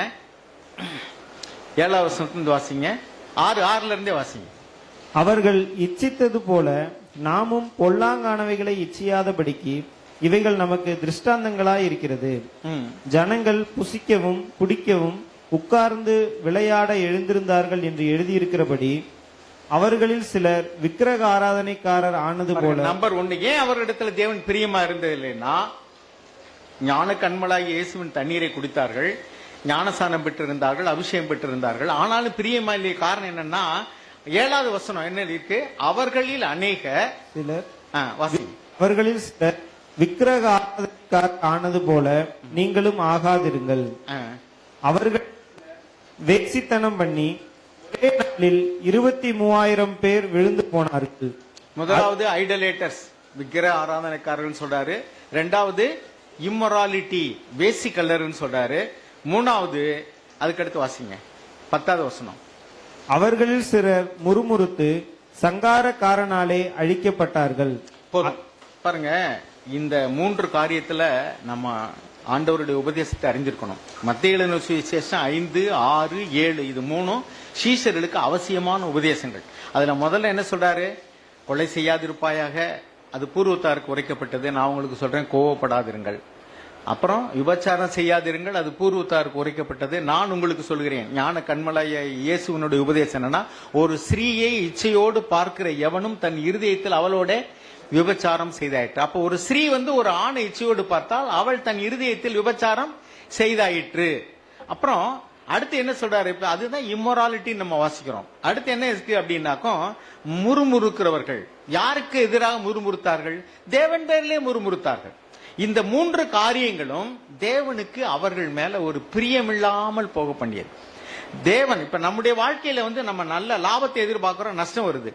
எதிர்பாராத கஷ்டம் வருது, நமக்குள்ள முறுமுறுக்கிறோம். என்ன ஆண்டவரே, எதனால இப்படி பண்றோம்? தேவன் நம்முடைய வாழ்க்கையில ஏதோ ஒண்ணு பண்ணிட்டு இருக்காரு, ஆனா அது நமக்கு தெரியல. இப்போ உதாரணத்துக்கு சொல்றேன் பாருங்க, யோபுனுடைய வாழ்க்கையில யோபு வந்து குற்றமற்றவன் என்று யோபு 1வது அதிகாரத்திலேயே 1வது வசனம் 8வது வசனத்துல நம்ம வாசிக்கிறோம். அவன் குற்றமற்றவன் தான். ஆனால் சாத்தான் வந்து தேவனிடத்துல அவனை குறித்து வாக்குவாதம் பண்ணி, தேவன் அவரை குறித்து சாட்சி கொடுக்கிறார், நீதிமான், உத்தமன், சன்மார்க்கன், தேவனுக்கு பயந்து பொல்லாப்புக்கு விலகுகிறவன் சாட்சி கொடுத்தவன, அவன் விருதாவா இதை செய்யறான், நீர் அவனை சுற்றி வேலி அடைத்து, அவன் குடும்பத்தை சுற்றி வேலி அடைத்து, அவனுக்கு உண்டான எல்லாவற்றையும் சுற்றி வேலி அடைத்து நல்லா ஆசீர்வதிச்சு வச்சிருக்கிற, அவனுக்கு சம்பத்துக்கு ஒரு குறைவும் கிடையாது, அவன் தேவன் சொல்றதுல என்ன பெரிய காரியம் இருக்கு, நம்மளும் சொல்லிடுவோம். எங்க அவனை வந்து நீங்க தொட்டு பாருங்க, அவனுக்கு ஒரு வியாதியை கொடுங்க பார்ப்போம், ஒரு பிரச்சனையை கொடுங்க பார்ப்போம். இதுதான் நம்முடைய வாழ்க்கையிலையும் நடக்கும் பொழுது நாம எல்லாரும் வந்து ஷேக் ஆகிடுறோம். அந்த யோபுனுடைய வாழ்க்கையில சாத்தான் இந்த பேசினது சம்பாதிச்சதெல்லாம் யோபுக்கு தெரியாது, நமக்கு தெரியும், இங்க எழுதி இருக்கிறதுனால நம்ம கதையினுடைய துவக்கமும் தெரியும், முடிவும் தெரியும். அதனால வந்து யோபு இப்படி பண்ணிட்டாருன்னு சொல்றோம் நம்ம. அவனுக்கு எதுவுமே தெரியாது. உங்க வாழ்க்கையில வியாதி வர்றது ஏன்னு உங்களுக்கு தெரியாது. அந்த கதையா பின்னாடி எழுதினோம்னா எல்லாம் தெரியும். சாத்தான் இப்படி போனா, இப்படி சோதிச்சான், அல்லது தேவன் வந்து உங்களுக்கு, நீங்க பவுல் சொன்னார்ல, உன் பலகீனத்தில் என் பலன் விளங்கும். எதுக்காக அப்படின்னா, எனக்கு கொடுக்கப்பட்ட வெளிப்பாட்டில் நிமித்தம் நான் என்னை உயர்த்தாதபடிக்கு, நான் பெருமையில விழுந்து போகாதபடிக்கு தேவன் வந்து என்னை குற்றதுக்கு சாத்தானுடைய முள்ள போல ஒரு வியாதி எனக்கு கொடுத்தார். அது எனக்கு நல்லது என்று நான் உணர்ந்த உடனே என் பலகீனத்திலையும் நான் தேவனிடத்துல சந்தோஷமா இருக்கிறேன், மேன்மை பாராட்டுறேன். ஏன்னா அது எனக்கு பாதுகாப்பாக கொடுக்கப்பட்டதான ஒரு கிருபை. நான் பெருமையில விழுந்து போகாதபடிக்கு எனக்கு ஒரு முள்ளை கொடுத்து, அல்லது ஒரு வியாதியை கொடுத்து, ஒரு சிக்ஷையை கொடுத்து, நான் எப்பொழுதும் தேவன் பேர்ல விசுவாசமா இருக்கவும், பெருமையில விழுந்து போகாதபடிக்கு தேவன் பண்ணினாரு அப்படின்னு அவர் அதை உணர்ந்து கொண்டார். நமக்கு அநேக நேரங்களில் நமக்கு தெரியல. அதனால யோபுனுடைய வாழ்க்கையில அவருக்கு தெரியல. அவருடைய ப்ராப்ளம் என்னன்னா, why this pain, why this suffering, ஏன் எனக்கு இந்த வலி, ஏன் எனக்கு இந்த வேதனை. அவன் சன்மார்க்கன், தேவனே அவனுக்கு சாட்சி கொடுக்கிறார் நல்லவன். நம்ம வாழ்க்கையில அதே மாதிரிக்கே நம்ம வெளிப்படையா எந்த பாவமும் செய்யல. இப்ப நமக்கு சோதனை வரும்போது என்ன நம்முடைய இருதயத்துல வருதுனாக்கும், எனக்கு ஏன் இந்த சோதனை, நான் என்ன தப்பு பண்ணேன், நான் பொய் சொல்லல, நான் திருடல, நான் விபச்சாரம் பண்ணல, வேசித்தனம் பண்ணல, விக்கிர ஆராதனை பண்ணல, அவங்கள போல நான் இல்ல, அப்ப எனக்கு ஏன் இந்த வியாதி. துன்மார்க்கன் நல்லா இருக்கிறான், சங்கீதம் 73 வாசிங்கன்னா அவன் நல்லா இருக்கிறான். தப்பு பண்றவன், லஞ்சம் வாங்குறவன், திருடுறவன், ஏமாத்துறவன், கொள்ளையடிக்கிறவன் அவன் நல்லா இருக்கிறான், நாளுக்கு நாள் மேன்மையா போயிட்டு இருப்பான். அவன் விரும்பின இடத்துல பிள்ளைகளை படிக்க வைப்பான். அவன் வந்து கட்டணங்களை கட்டுறான், சொத்தை வாங்குறான், கார் வாங்குறான், பங்களா வாங்குறான். அவன் விரும்பின இடத்துக்கு வைத்தியம் பார்ப்பான், விரும்பினமா உல்லாசமா டூர் போவான். அவன் நல்லா இருக்கிறான். நான் பொய் சொல்லக்கூடாது, திருடக்கூடாது, வேசித்தனம் பண்ணக்கூடாது, விபச்சாரம் பண்ணக்கூடாது, அதை செய்யக்கூடாது, இதை செய்யக்கூடாது, நான் வாழ்றேன், எனக்கு ஏன் அப்படி கேள்வி எழும்புது. பொழுது தேவன் இல்லையா, கடவுளுக்கு கண் இல்லையா, எனக்கு ஏன் இப்படி நடக்குது. இதுதான் மர்மரிங்க. அப்படியே இஸ்ரேல் ஜனங்கள் சொல்றாங்க, ஐயா நாங்க அங்கே அடிமைத்தனத்தில் இருந்தாலாவது எங்களுக்கு வந்து கொமட்டிக்காய் கிடைச்சது, வெள்ளைப்பூண்டு கிடைச்சது, வெங்காயம் கிடைச்சது, சாப்பாடு கிடைச்சது, நாங்க விரும்பினா கறி சாப்பிடலாம். வனாந்தரத்துல கூட்டிட்டு வந்து தண்ணி கூட கிடைக்க மாட்டேங்குது, பாவியில எங்களை கொல்றதுக்காக கூட்டிட்டு வந்தீங்கன்னு கேட்கறாங்க. இதுதான் முறுமுறு.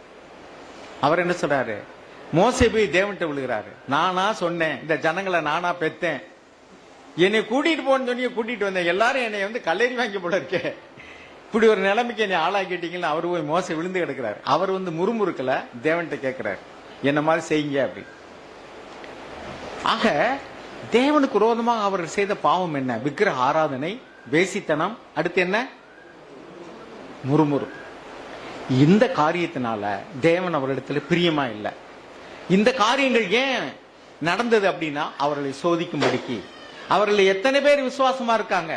பிள்ளைகளுக்கு பரீட்சை என்ன பிடிக்காது, எத்தனை பிள்ளைகளுக்கு பரீட்சை பிடிக்கும். 8ஆம் கிளாஸ் வரைக்கும் பரீட்சை இல்லை, இல்லாட்டி வாத்தியாரே பரீட்சை எழுதி பாஸ் போட்டுருவார். ஊரறிந்த உண்மை. என்ன பெயிலாக்க கூடாது. வாத்தியாரு பாடு ரொம்ப திண்டாட்டம், அவங்க எழுத கேட்டு பரீட்சை எழுதணும், இல்லாட்டி யாராவது எழுத சொல்லணும், ஏன்னா பாஸ் பெயிலா போடக்கூடாதுட்டாங்க. 9ஆவதுல பரீட்சை வரும்போது அந்த பிள்ளைகளுக்கு ரொம்ப கஷ்டமா இருக்கு. அது சோதனை மட்டும் இல்ல, வேதனையாவும் இருக்கு இல்லையா. பரீட்சைங்கிறது நமக்கு யாருமே விரும்பாத ஒண்ணுதான். ஆனா பரீட்சை வந்தாதான் நம்ம படிப்போம், நம்முடைய நிலைமை என்னங்கிறது நமக்கு தெரிய வருது. சோ உன் உள்ளத்தில் இருப்பதை நீ அறியும்படிக்கு தான் நான் உன்னை இப்படி வனாந்தரத்தில் நடத்தி வந்தேன்னு உபாகம் 8ஆம் அதிகாரத்தில் எழுதியிருக்கு. 40 வருஷம் உன்னை நான் வனாந்தரத்தில் ஏன் நடத்தி வந்தேன், இந்த ஜனங்களை ஏன் தேவன் அப்படியெல்லாம் வந்து பாடுகள் கஷ்டங்களுக்குள்ளாக அவர் நடத்தினார், உன் உள்ளத்தில் என்ன இருக்குங்கிறத நீ அறியும்படிக்கு. உபாகம் 8ஆவது அதிகாரம் பாருங்க. இப்ப எப்படி யோபுக்கு வந்து சாத்தான் தான் இந்த சோதனைக்கெல்லாம் காரணம்னு தெரியாதனால அவன் ஆண்டவரே ஏன் எனக்கு இப்படி நடக்குது அப்படின்னு முறுமுறுத்தானோ, அதே மாதிரிக்க இந்த ஜனங்களுடைய வாழ்க்கையில ஏன் இப்படி நடக்குன்னு அவங்களுக்கு தெரியல. ஆனா தேவன் ஏன் இப்படி நடத்தினார்? உபாகம் 8வது அதிகாரம் உங்களுக்கு தெரியும்ல, வாசிங்க. 8வது அதிகாரத்துல 2வது வசனமா வாசிங்க. உன் தேவனாகிய கர்த்தர் உன்னை சிறுமைப்படுத்தும்படிக்கும் தம்முடைய கட்டளைகளை நீ கைக்கொள்வாயோ கைக்கொள்ள மாட்டாயோ என்று அவர் உன்னை சோதித்து உன் இருதயத்தில் உள்ளதை நீ அறியும்படிக்கும். உன் இருதயத்தில் உள்ளதை நீ அறியும்படிக்கும். அப்படி வாசிங்க. உன் இருதயத்தில் உள்ளதை நீ அறியும்படிக்கும்.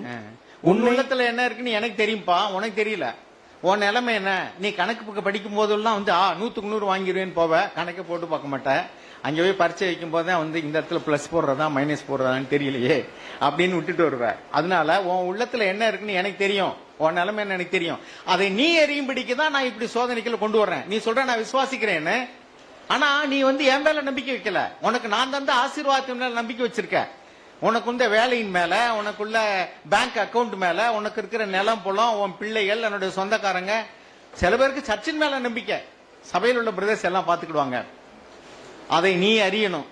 உன் நம்பிக்கை என் மேல இல்ல, உன்னுடைய அஸ்திபாரம் பாறையின் மேல இல்ல, அது வதி சகதி அது மேல இருக்குங்கிறத தெரியும்படிக்கு தான் நான் இந்த சோதனை அனுமதிக்கிறேன். ஆனா தெரியாதனால என்ன பண்றாங்க? முறுமுறுக்குறாங்க. நம்ம வாழ்க்கையிலையும் ஏன் இப்படி நடக்குன்னு தெரியாதனால அநேக நேரத்துல நாம முறுமுறுக்கும். தேவன் என்ன சொல்றார்? உன் நம்பிக்கை என் மேல இருந்தா இப்ப நீ அசைக்கப்பட மாட்ட. உன் நம்பிக்கை பணத்தின் மேல இருந்தது, உனக்கு இருக்கிற செல்வத்தின் மேல இருந்தது, சொத்தின் மேல இருந்தது. நம்ம இப்ப இங்க இருந்து மதுரைக்கு போகணும். கார் இருக்கு, நல்ல கண்ட்ரோலா இருக்கு, டீசல் இருக்கு, பெட்ரோல் இருக்கு, எனக்கு வண்டி ஓட்ட தெரியும், 1 மணி நேரத்துல வந்துடுவோம் பிரதர்போம். தேவன் இடையில வண்டி ரிப்பேர் ஆகி நிக்கிற மாதிரி செய்வார். இல்லாட்டி ஏதாவது ஒரு ஊர்வலம் போக வண்டியை நிறுத்திடுவான். இல்லாட்டி ஏதாவது ஒரு இடத்துல ஏதாவது ஒரு ப்ராப்ளம். ஐயோ என்னடா ஏப்பா 1 மணி நேரத்தில் நீ போறோம்னா வண்டி இருக்கு, உனக்கு ஓட்ட தெரியும், உனக்கு நல்லா வண்டி ஓட்ட தெரியும், பெட்ரோல் இருக்கு, எல்லாம் இருக்கு, ஏப்பா போக முடியலன்னு கேட்டா அப்பதான் ஆண்டவரே நீங்க எனக்கு உதவி செய்யலாம். என்ன செய்ய முடியாது? முடியாது. எனக்கு எல்லாமே இருக்கலாம், ஆனாலும் கூட அதுக்கு தான் யாக்கோபு சொன்னாரு, நானும் உயிரோடு இருந்தால், தேவன் கர்த்தருக்கு சித்தமானால், தேவன் எனக்கு உதவி செஞ்சா நான் போயிருவேன். இப்படி சொல்லு, என்னால முடியும்னு சொல்லாத. அப்ப நீங்க உங்க பலத்தை நம்பி இருக்கிறீங்க, உங்களுக்குள்ள சொத்தை நம்பி இருக்கீங்கன்னு தேவன் உங்களுக்கு காட்டணும். எப்ப ஜெபம் பண்ணுவோம், போய் சேர்ந்தவன் நான் நன்றி சொல்ல மாட்டோம். ஏன்? நாம ஜெபம் பண்ணதே என்னங்க, அது ஒரு ஃபார்மாலிட்டி. அல்லது ஜெபம் பண்ணி ஆண்டவரே நம்பியே போனாலும் கூட போனவன் நாங்க நன்றி சொல்ல மாட்டோம். காரணம் என்ன? காரணம் என்னன்னாக்கும், என்னுடைய சாதுரியத்தினால நான் அதை செஞ்சேன். நான் 1 மணி நேரத்தில் வந்துட்டேன், 1 மணி நேரம்னா 50 நிமிஷம் வந்துட்டேன். எப்படி விட்டேன்? நான் நல்லா ட்ரை பண்ணுவேன், வண்டி நல்ல ரோடு, அருமையான ரோடு, வண்டி நல்லா இருக்கு. நான் சில நேரங்களில் வண்டியும் நல்லா இருக்கும், ரோடும் நல்லா இருக்கும், எல்லாமே நல்லா இருக்கும், போக முடியாது. சமயத்தில் இடையில வாந்தி எடுத்து கிடப்பாங்க. சில இடத்துல கூட வந்த ஆளுக்கு அவர் ஆஸ்பத்திரி போய் கிடப்பாங்க. என்ன பிறகு சர்ச்சுக்கு வரல, இங்க ஆஸ்பத்திரி இருக்கீங்க, அங்க என்ன வேலை? சுவிசேஷம் சொல்ல. அப்ப நீங்க எங்க சுவிசேஷம் கூட வந்தவனுக்கு முடியல, ஆஸ்பத்திரியில் அட்மிட் பண்ணி. அப்ப எல்லாத்துக்குமே சமயமும் தேவ செயலும் நேரிடையில முடியாது. அப்ப நீ யார் மேல நம்பிக்கை வச்சிருக்க? நீ சொல்ற வெளியில வாய்னால சொல்ற நான் தேவன் பேர்ல நம்பிக்கை வச்சிருக்கேன். நான் உன் நம்பிக்கை பேங்க் அக்கவுண்ட்ல தான் இருக்கு, உன் நம்பிக்கை உன்னுடைய சொத்தின் மேலதான் இருக்கு, உன் நம்பிக்கை உன் பிள்ளையின் மேல இருக்கு, புருஷன் மேல இருக்கு. அதை நீ அறியும்படிக்கு தான் நான் இந்த சோதனை உனக்கு அனுமதிக்கிறேன். ஓகே? இப்ப இந்த ஜனங்கள் அதை அறியும்படி தேவன் அனுமதிக்கும் போது ஃபெயில் ஆயிட்டாங்க. அவர்களுக்கு ஆசீர்வாதம் வந்த பொழுது குடித்தார்கள், வெறித்தார்கள், டான்ஸ் ஆடினாங்க, களியாட்டு வெறி. அவர்களுக்கெல்லாம் காரியங்கள் மோசமா போன பொழுது என்ன செஞ்சாங்க? அவங்க முறுமுறுக்கிறாங்க, குறை சொல்றாங்க. அந்த ஐடலேட்ரி அப்படின்னா என்ன? விக்கிரகம். புதிய ஏற்பாட்டில் நமக்கு தெரியும், பொருளாசையாகிய விக்கிரக ஆராதனை. செல்ஃப் ஐடலுக்கு முதல் எழுத்து ஐ, நான். எனக்கு வசதியா இருக்கா, எனக்கு இன்பமா இருக்கா. ஒரு சிலர் சபைக்கு வர முடியல அப்படின்னு கேட்டாக்கா, அன்னைக்கு தான் எங்க பேத்தி பிறந்திருக்கு பிரதர், இந்த பேத்தியை பார்க்க நிறைய பேர் வந்தாங்க, அவங்களை கவனிக்கிறதுக்காக நான் இருந்துட்டேன். எப்படி? சில பேர் சொல்ற காரணம், இன்னைக்கு ஒரு நாள் தான் லீவு, அன்னைக்கு தான் கறி மீன் எடுத்து சமைக்கிறாப்புல இருக்கு. சிஸ்டர் சொல்லுவாங்க, அன்னைக்கு தான் நான் துணி துவைக்கிறாப்புல இருக்கு, வாரம் பூரா வேலைக்கு போறேன். ஒருத்தருக்கு கறி மீன் முக்கியம், ஒருத்தருக்கு துணி துவைக்கிறது முக்கியம், ஒருத்தருக்கு விருந்தாளிய முக்கியம். லாஸ்டா இருப்பார் தேவன். ஆனா அவங்களுக்கு ஏதாவது ஒரு விசேஷமா இருக்கட்டும், இந்த விசேஷங்களுக்கு முதல்ல ஒரு சாமி பாட்டு போட்டு அப்புறம் பூரா சினிமா பாட்டா போடுவாங்க. அது மாதிரி முதல்ல 4-5 பிரதர்ஸை கூப்பிட்டு எல்லாம் ஆர்சிக்காரங்கன்னா 10 சாமியாரை கூப்பிடுங்க, ஆடல் பூசை, பாடல் பூசை, விசேஷித்த இதெல்லாம் நடத்துவாங்க. அவங்க என்ன நினைக்கிறாங்க, 10 ஊழியக்காரரை வந்து ஜெபம் பண்ணிட்டு எல்லாம் நடக்குங்கிறாங்க. ஆண்டவர் அதான் சொல்றாரு, கர்த்தாவே கர்த்தாவே என்று சொல்லுகிறவன் அல்ல, என் பேரில் விசுவாசமா இருக்கிறவன், என் வார்த்தைக்கு கீழ்ப்படிந்து நடக்கிறவன், அவன் ஞானவான், மற்றவர்கள் எல்லாரும் முட்டாள். நீ வார்த்தையை கேட்டிருக்கலாம், ஞானஸ்தானம் எடுத்திருக்கலாம், அபிஷேகம் பெற்றிருக்கலாம், சபைக்கு வரலாம், நல்ல உபதேசங்களை கேட்டிருக்கலாம். அதனால அல்ல. உண்மையிலேயே உன்னுடைய நம்பிக்கை என் மேல இருக்கா, கண்மலையாகிய இயேசுவின் மேல இருக்கா, அல்லது இயேசு தந்த ஆசீர்வாதத்தின் மேல இருக்கா, அல்லது இயேசு தந்த சகோதரன் மேல இருக்கா, அல்லது சபையின் மேல இருக்கா, அதையெல்லாம் நீ கண்டுகொள்ளணுங்கிறதுக்காக அப்ப நான் உன் வாழ்க்கையில இதெல்லாம் அனுமதிக்கிறேன் பாரு. யோபுக்கு அதெல்லாம் தெரியல. நம்ம யோபுடைய வாழ்க்கையை படிக்கும்போது சாத்தான் வந்தான், பேசினா, சவால் விட்டார் ஆண்டவர், இதெல்லாம் அப்புறம் நமக்கு தெரியாது. அவனுக்கு என்ன தெரியும் தெரியாது, அவன் முறுமுறுத்தான். நம்முடைய வாழ்க்கையிலே காரியங்கள் நடக்கும்போது என்னன்னு தெரியாது. விசுவாசம் உள்ளவங்களா இருந்தா, ஆண்டவரே எனக்கு இது ஏன் நடக்குன்னு தெரியாது, ஆனா ஒன்று, நான் நேசிக்கும் தேவன் இன்னார் என்று நான் அறிவேன். அவர் என்னை ஒரு காலம் கைவிடவே மாட்டார். இந்த காரியம் ஏன் நடக்குது எனக்கு தெரியாது, நான் ஏதாவது பாவம் செஞ்சேனா எனக்கு தெரியல, ஆண்டவரே என்ன காட்டுங்க, நான் மனம் திரும்புறேன். ஆனாலும் தேவன் என்னோடு கூட இருக்கிறார், அவர் என்னை கைவிடவே மாட்டார். அப்ப அருமையானவர்களே, நீங்க கண்மலையாகி தேவன் மேல நம்பிக்கை உள்ளவங்களா இருந்தீங்கன்னா ஒரு காலம் அசைக்கப்படவே மாட்டீங்க. உங்க நம்பிக்கை தேவன் பேர்ல இருக்கா, தேவன் அந்த ஆசீர்வாதத்தின் மேல இருக்கா, அல்லது மனிதர்கள் மேல இருக்கா? ஒன்று, அவருடைய உபதேசத்தின்படி இங்க நடக்கிறீங்களா? அந்த 3 அதிகாரத்துல 2 அதிகாரம் முடிச்சு 3வது அதிகாரம் 5, 6, 7 வரும்போதுதான் சொல்றாரு, நான் சொல்லிய இந்த வார்த்தைகளை கேட்டு வேசித்தனம் பண்ணாத, விபச்சாரம் பண்ணாத, கண்கள்னால இச்சிக்காத, கோவப்படாத, பொருளாசை உள்ளவனா இருக்காத, இதையெல்லாம் பேசிட்டு தான் சொல்றாரு. இந்த வார்த்தைகளை கேட்டு அதன்படி செய்கிறவன் எவனோ அவனே கண்மலையின் மேல் தன் கட்டடத்தை கட்டினவனுக்கு ஒப்பா இருக்கிறான். இந்த உபதேசத்தை கேட்டு நீ அதன்படி செய்யலைன்னு சொன்னா, என் பேர்ல விசுவாசம் இல்லைனா, நீ எல்லாவற்றையும் அறிந்திருக்கிறாய், வரங்கள் இருக்கு நீ, ஆனா நீ என் பேர்ல உனக்கு நம்பிக்கை இல்லைன்னு சொன்னா, கண்டிப்பாக தேவன் என்ன செய்ய மாட்டாரு, நம்ம மேல பிரியமா இருக்க மாட்டார்.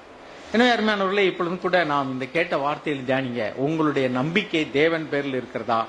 நாம கண்மலையாகி இயேசுதான் நமக்கு கற்பாரையாக வச்சு அவர் மேல நம்முடைய வாழ்க்கையை கட்ட ஆரம்பிச்சிருக்கோமா, அல்லது சபையின் மேல, அல்லது உபதேசத்தின் மேல, அல்லது பரிசுத்தவான்கள் மேல?